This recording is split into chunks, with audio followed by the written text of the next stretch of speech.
त्याचं एकच ध्येय, पुढे जायचं, पुढे जायचं, पुढे जायचं. खूप पुढे. रात्र धावत होता. पैसा, यश, नाव मिळवण्यासाठी. एक दिवस तो खूप थकला, पण थांबला नाही. त्याला एक वृद्ध व्यक्ती भेटले. "कुठं चाललास एवढ्या घाईत?" "मला माझ्या ध्येयाकडे." "वेळ नाही थांबायला."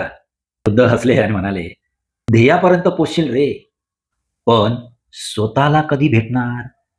तो थोडा थांबला, पण लगेच म्हणाला, "नंतर बघू, आधी यश." बरीच वर्षे गेली आणि तो यशस्वी झाला देखील. पण एक दिवस तो एकटाच शांत बसला होता आणि अचानक त्याला जाणवलं, त्याने सगळं काही जिंकलं होतं, पण स्वतः मात्र हरवला होता. डोळे बंद केले आणि स्वतःलाच प्रश्न विचारला, "मी खरं आनंदी आहे का?" उत्तर आलं शांततेतून, "तू कधी थांबलाच नाहीस मला भेटायला."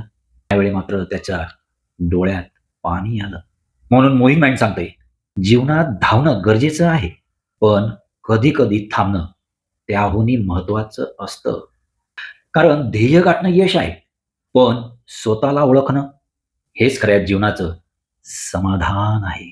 सुरेश, असेच माझी व्हिडिओ लाईक करा, शेअर करा, सबस्क्राईब करायला अजिबात विसरू नका.